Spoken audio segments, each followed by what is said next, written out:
అందరికీ నమస్తే అండి. ఈరోజు recipe aloo fry, French fries లాంటి ఆలూ ఫ్రై అండి. చాలా ఈజీగా కొన్ని టిప్స్ ఫాలో అయ్యి చేసేయవచ్చు. అయితే మరి ప్రాసెస్ చూద్దామా? ఇక్కడ ఆలూ ఫ్రై కోసము ఒక 4 బంగాళదుంపలు అయితే తీసుకొని పైన ఉన్న పొట్టు పీల్ ఆఫ్ చేసుకుంటున్నాను.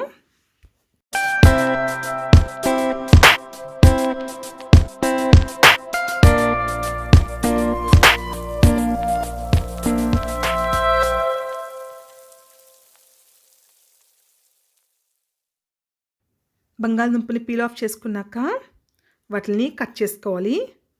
కట్ చేసుకున్నప్పుడు మరి అవి సన్నంగా కాకుండా లావుగా కాకుండా ఈ విధంగా మీడియం సైజులో బంగాళదుంప ముక్కల్ని కట్ చేసుకొని పక్కన పెట్టుకుంటున్నాను.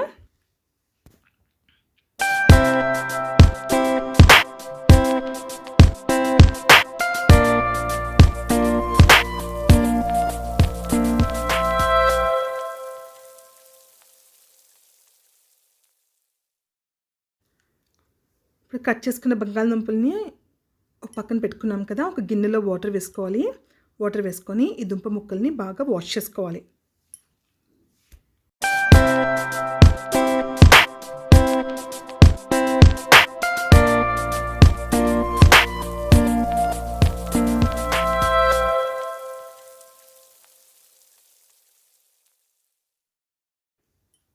బాగా వాష్ చేసుకున్న దుంపల్ని ఒక పక్కన పెట్టుకుని ఆ వాటర్ని పడేయాలి. ఇప్పుడు అదే గిన్నెలో మరి కొంచెం వాటర్ వేసుకొని స్టవ్ ఆన్ చేసి స్టవ్ మీద పెట్టుకొని వాటర్ని బాయిల్ చేయాలి. ఇప్పుడు వాటర్ బాయిల్ అయిన తర్వాత స్టవ్ ఆఫ్ చేసుకొని అది కింద దించుకోవాలి. ఇప్పుడు ఆ వేడి నీటిలో, మరిగించిన వేడి నీటిలో మనం వాష్ చేసి పెట్టుకున్న బంగాళదుంప ముక్కల్ని వేసుకొని ఒక 2 నిమిషాల పాటు ఉంచుకోవాలి.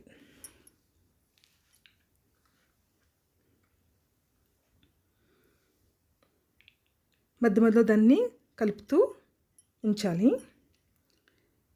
ఇప్పుడు ఒక జాలి గిన్నె తీసుకొని అందులో వేయాలి. వేయడం వల్ల వాటర్ అంతా కూడా బయటికి పోయి దుంపలు అనేవి అందులో ఉంటాయి.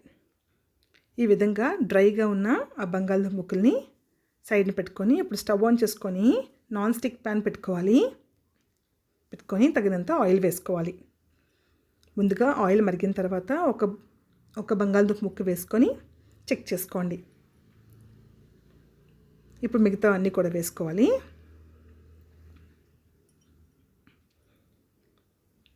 ఇప్పుడు ఇందులో కాస్త పసుపు యాడ్ చేయాలి. పసుపు యాడ్ చేసిన తర్వాత దాన్ని కలుపుకోవాలి. స్లైట్గా మరీ ముక్కల్ని విరగకుండా జాగ్రత్తగా కలుపుకుంటూ ఫ్రై చేసుకోవాలి. మీడియం ఫ్లేమ్ మీద ఫ్రై చేసుకోవాలి. ఇప్పుడు దీనిపైన మూత పెట్టుకొని 2 నుంచి 3 నిమిషాల పాటు ఉంచుకోవాలి.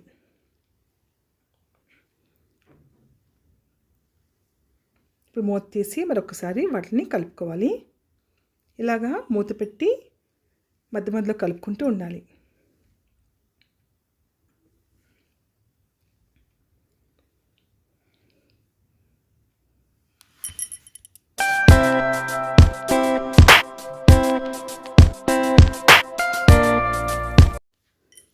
ఇందులోని టేస్ట్కి సరిపడే సాల్ట్ కూడా యాడ్ చేసుకొని మరొకసారి వాటిని కలుపుకుంటూ ఫ్రై చేసుకోవాలి.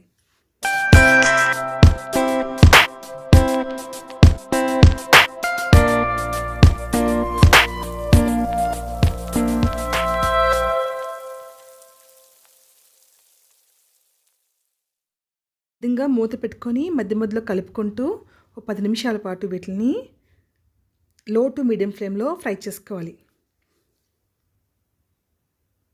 మధ్యలో ఒక ముక్కని చెక్ చేసుకున్నాను. మరి కాస్త వేగితే బాగుంది అనిపించి మరి కాసేపు మూత పెట్టుకొని ఫ్రై చేసుకుంటున్నాను. చూసారు కదా, ఇప్పుడు బంగాళదుంప ఫ్రై అయితే రెడీ అయిపోయింది. ఇప్పుడు వీటిని ఒక ప్లేట్లోకి ట్రాన్స్ఫర్ చేసుకోవాలి.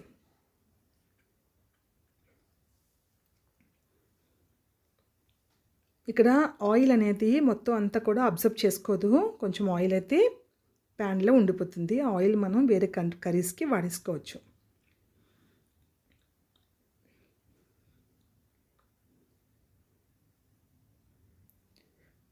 ఇప్పుడు ఈ విధంగా ఫ్రై చేసుకున్న ఈ బంగాళదుంప ముక్కల్ని లోతైన గిన్నెలో వేసుకొని మనం తినే కారాన్ని బట్టి కొంచెం కారం యాడ్ చేసుకోవాలి. యాడ్ చేసుకొని ఒక్కసారి వాటిని కదపాలి. కింద పైన కదపడం వలన ముక్కలన్నింటికి కూడా కారం అనేది పడుతుంది. అంతేనండి, ఎంతో టేస్టీ అయిన ఆలూ ఫ్రై అయితే రెడీ అయిపోతుంది. ఇది పప్పుచారు కాంబినేషన్లో చాలా చాలా బాగుంటుంది. మన ఛానల్లో పప్పుచారు రెసిపీ ఉందండి. తప్పకుండా ఛానల్ని విజిట్ చేసి పప్పుచారు రెసిపీ అయితే చూడండి. ఇది అమ్మమ్మల కాలం నాటి పప్పుచారు, దాంతో ఇది మంచిగా చేసుకుంటే ఎక్సలెంట్గా ఉంటుంది. ఈ వీడియో మీకు నచ్చిందా? నచ్చితే ప్లీజ్ వీడియోని లైక్ చేయండి. మీ ఫ్యామిలీ అండ్ ఫ్రెండ్స్కి వీడియోని తప్పకుండా షేర్ చేయండి. ఇంతవరకు వీడియో చూసినందుకు థ్యాంక్ యూ సో మచ్. కొత్తగా ఛానల్ ఎవరైనా చూసేవాళ్ళంటే ప్లీజ్ ఛానల్ని సబ్స్క్రైబ్ చేసుకోండి. Thank you for watching. Take care. Bye.